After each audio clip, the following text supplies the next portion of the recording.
out in front. Now we're on board with Gavin Harlan.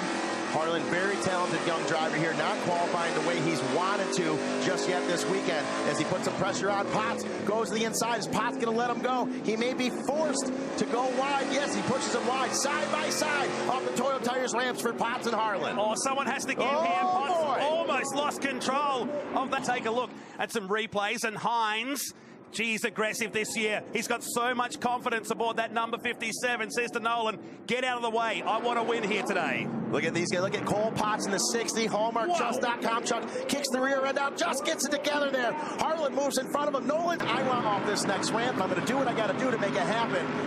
Hildebrand getting a little sideways there as well. He has now got his sights set on the number 1 of Paul the Dude Morris. So Nolan from pole has gone back to 12th position behind Brabham and Gordon. So Lyndike Jr. grabs the race lead at the top, and look at the Hoff trying to push his way through with his teammate, if you like, in the road pod colours this weekend. For 25, that's bad news for everyone because Ari's fast. These guys are battle out. It is at times. He's led plenty of races, but it just hasn't come up with the W next there. Who was that led? It was...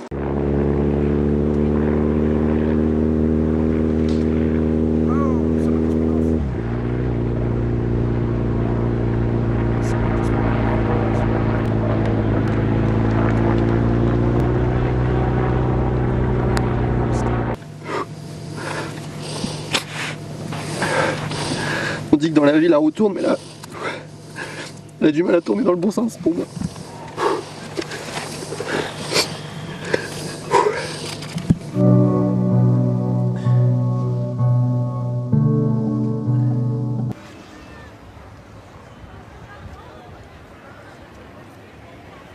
Olha só onde escapou. O Galídio escapou um pouco mais à frente. Não me pareceu o carro dele estar numa situação perigosa para a entrada do safety car. Mas a direção de prova sim entende. Ele foi tocado pelo Alan Kodair, hein? Houve um toque do Alan ali por trás do Júlio. O Júlio vem com o botão de ultrapassagem. Me parece que foi tocado pelo Alan e deu essa escapada.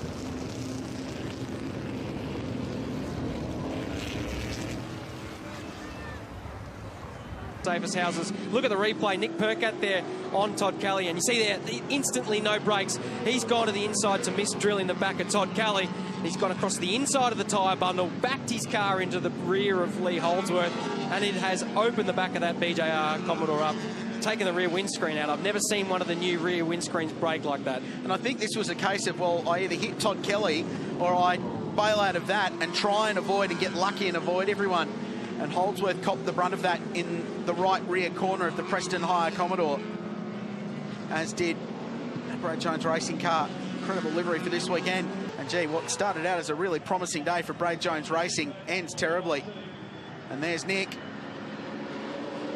So he's pretty keen to get over to Lee and just let him know that it wasn't him trying. No brakes. Oh, yeah. There you go. So Nick, across the Rolex sign at the inside of turn 1, and he was speaking about braking. I think there was none of it going on there. That's either a brake failure or a stuck throttle. Nick did his absolute very best to get to the inside, but unfortunately tagged Lee Holdsworth, and that's taken the wind out of him. Good to see him out of the car, but you never like to see cars doing 250k an hour and having no stopping ability.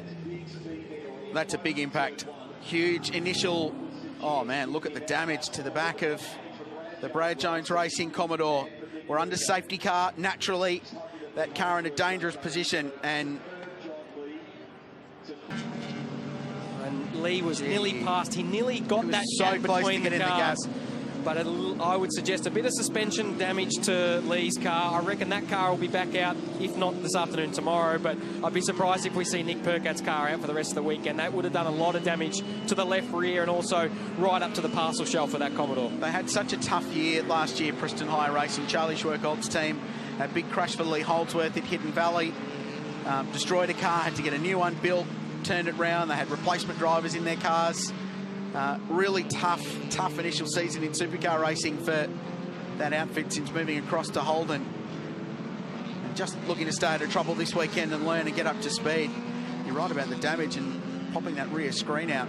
And these cars built, the next generation supercars, car of the future when it was launched, were built to sustain that kind of an impact better than the previous spec cars. They moved the fuel cell forward of the rear axle, so they're much better at absorbing those rear impact. And you would have thought with an older gen car that would have created a few more issues for Nick Percat, fuel cells hanging out over the rear axle. So if you're going to crash, do it in one of these cars because they're very, very safe. And you can see the extra row of protection. So that a lot of the corners have got an extra row of tyre. Oui, Patrick Boyer-Reg. Aïe, aïe, aïe, aïe, aïe.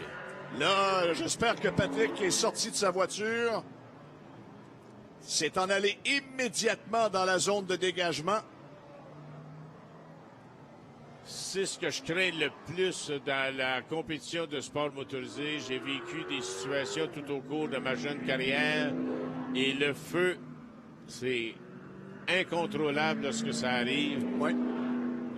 Faut mentionner aussi que les pilotes sont serrés. This is G-House.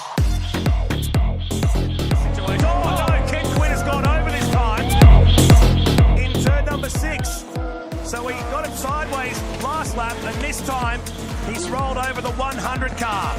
That's a nasty rollover. You can see him moving inside the car there. He's just holding onto his belts there at the moment. Ken would definitely be shaken up right now. He just caught the tail end of it, and the car. This is G-House. Already on lap number 1. Oh, Two trucks real sideways. Oh, and we've got a truck up and over, a big pirouette. That was a big wreck right now for the always evolving AE now number 75. And it's Jake Kostecki. He's not going nowhere in a hurry. He is hoping he is still going to be up and going, but he is on a 3-wheeler. Now I'm hoping that means Kostecki's saying, hey, you know what, I am okay. Crazy hard hits. You can see the cage there. Everything's intact. Everything's in good shape, except now he is down to a 3-wheeler. That was a wild ride right there for Kostecki. That's a lot of damage to this truck. I haven't seen a truck pull apart like that in a long, long time. And they're warned about this going side by side through here in the driver's briefing this morning.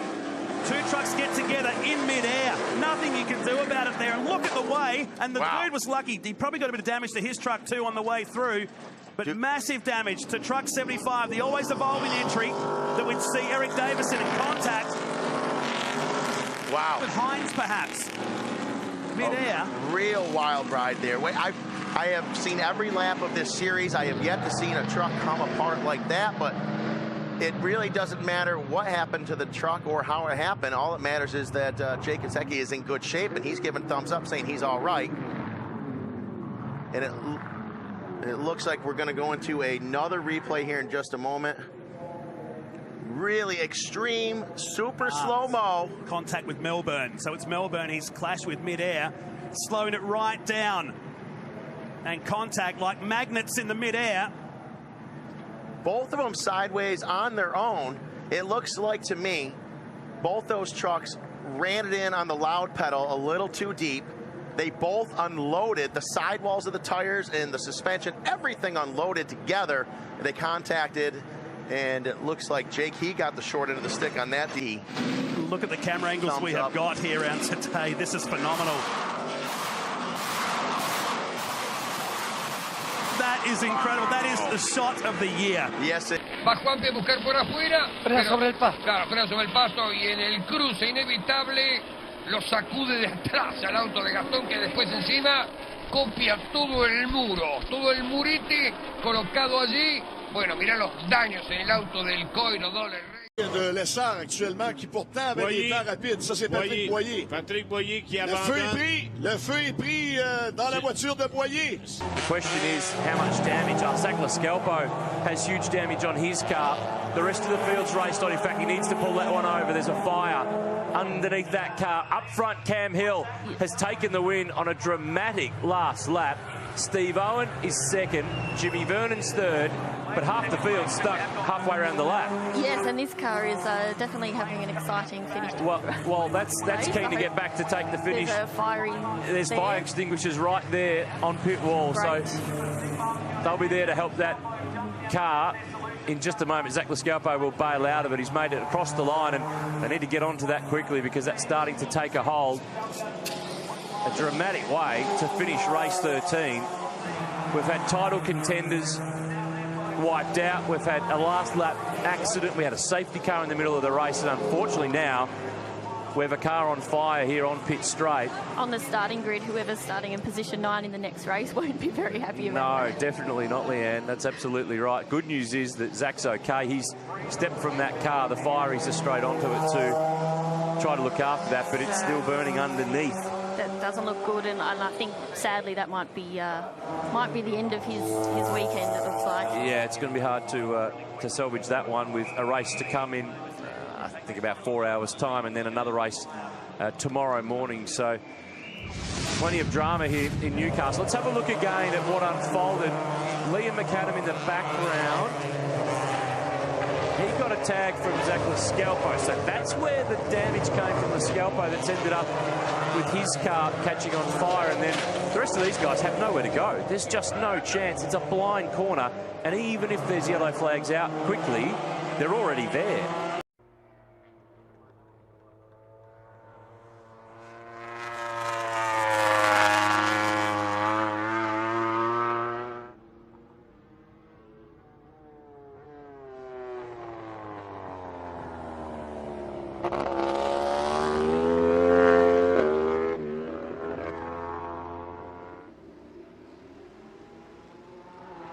Out. Yeah, here's the replay. Second ramp, so he's in that gaggle of trucks coming towards you right now. This is going to be a highlight we'll see so many times. The wheel parts ways. Look where it goes. And just gives the bridge a shake. Now, just to reassure people, nobody can walk across those bridges when this race is on. Look at that wild, wild ride